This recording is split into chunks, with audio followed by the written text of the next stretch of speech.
In the 2002 Major League Baseball draft, the Detroit Tigers selected Joel Zumaya in the 11th round, 320th overall. He was a high-effort power pitcher who could make the radar gun start smoking, but his off-speed arsenal was seen as a bit of a project at that time. Speed was in vogue in this era of baseball, as we were watching guys like Billy Wagner and Armando Benitez ride triple-digit cutting fastballs to outstanding careers. In both cases, these guys showed good longevity, considering they can throw a leather-bound yarn ball at an airspeed only rivaled in nature by the peregrine falcon. Sorry, momentary lapse from Hat Billy into National Geographic there. But anyway, teams were trying to create entire pitching staffs of big-bodied power pitchers, just like Joel Zumaya.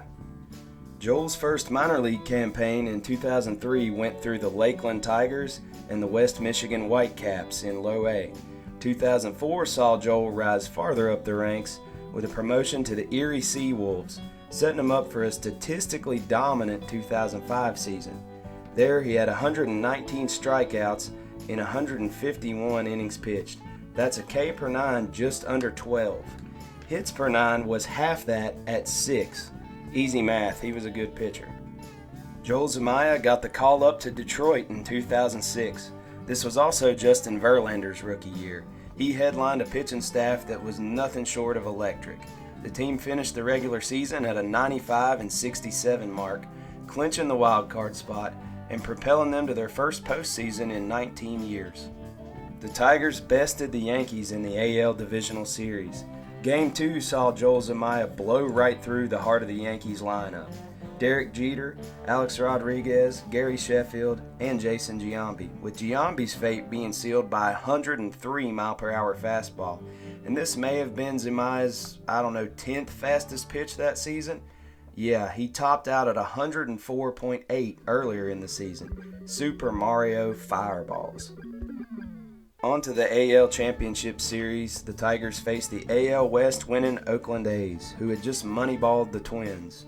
Winning games on a budget wasn't the only trend this year, and no, I'm not going down the AFI rabbit hole here. Guitar Hero. Packaged with the little imitation Gibson SG controller, players ripped through 47 popular rock songs with 5 little clicky buttons.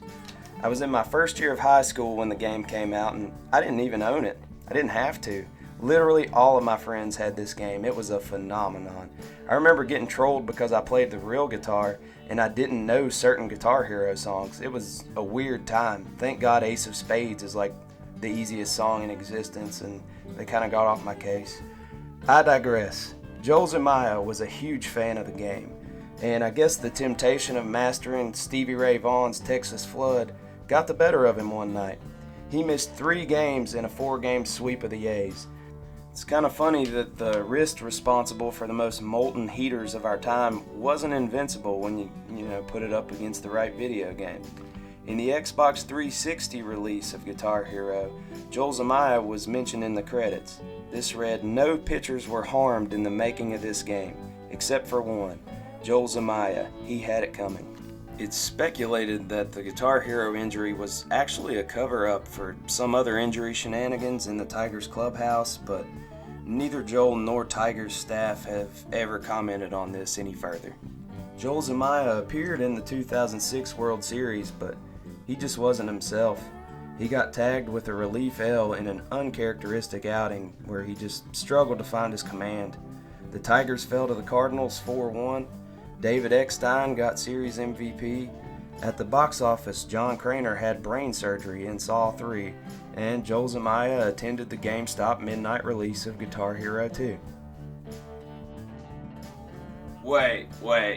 No, that's not how this works. The Cardinals aren't going to get off scot-free here. You see, the whole John Kramer brain surgery thing, that's the second most gruesome part of the show. The first, Vince Coleman being eaten alive by his own field, engulfed in a tarp, just mangled. Check it out. In 1985, Vince Coleman had a legendary season. He set the rookie record, 110 stolen bases. He eluded injury that season until the NL Championship Series against the Dodgers, where he was carted off after falling victim to the tarp machine. whose blistering 3-mile-per-hour pace was just too much for the speedster. An MRI revealed a cracked tibia, ending his season. Tragedy continued for St. Louis, falling to the Royals in the World Series. The silver lining was that Coleman returned unfazed the next season, stealing any and every base he wanted.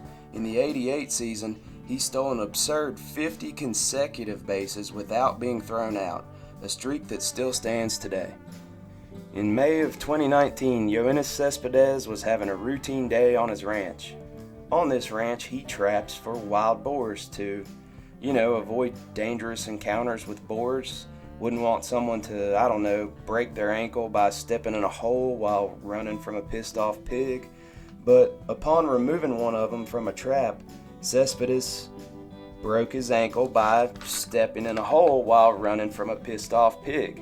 He reported the injury to the Mets honestly, but it cost him big time, leading to a restructuring of his contract, reducing the next year's salary from $30 million to just $6 million. The next season, he became a free agent, but has yet to return to MLB.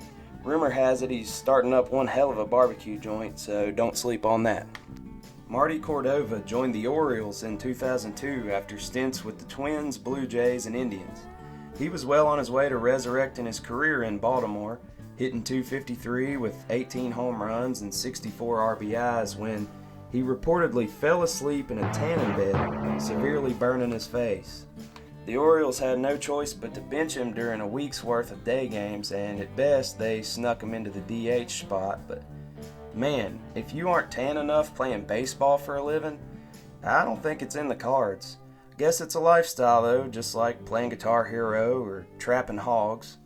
These days, Cordova's used his notoriety for success. He's a personal friend of the UFC's Dana White and is COO of a digital media network called Bent Pixels. 2016, guy with a reputation for being kind of a douche, had an incident during his douchey hobby. Tried to pitch, bled like John Kramer from Saw. Terry Francona evaluated all of his life choices, and the pitcher exited the game in the first inning. Glenn Allen Hill is probably most well known for a Wrigley Field moonshot that went across the road and landed on a rooftop. But in 1990, as a Blue Jay, his most embarrassing moment unfolded at home while in bed. Hill had a dream that spiders were coming after him. In a semi-conscious state, he ran into another room and crashed into a glass table. This put him on the 15-day DL. Man, these stories make the game of baseball seem harmless compared to just living your life. You guys stay safe out there. Look out for, PlayStation games and tarps and hogs and drones and spiders. Oh yeah, tanning beds.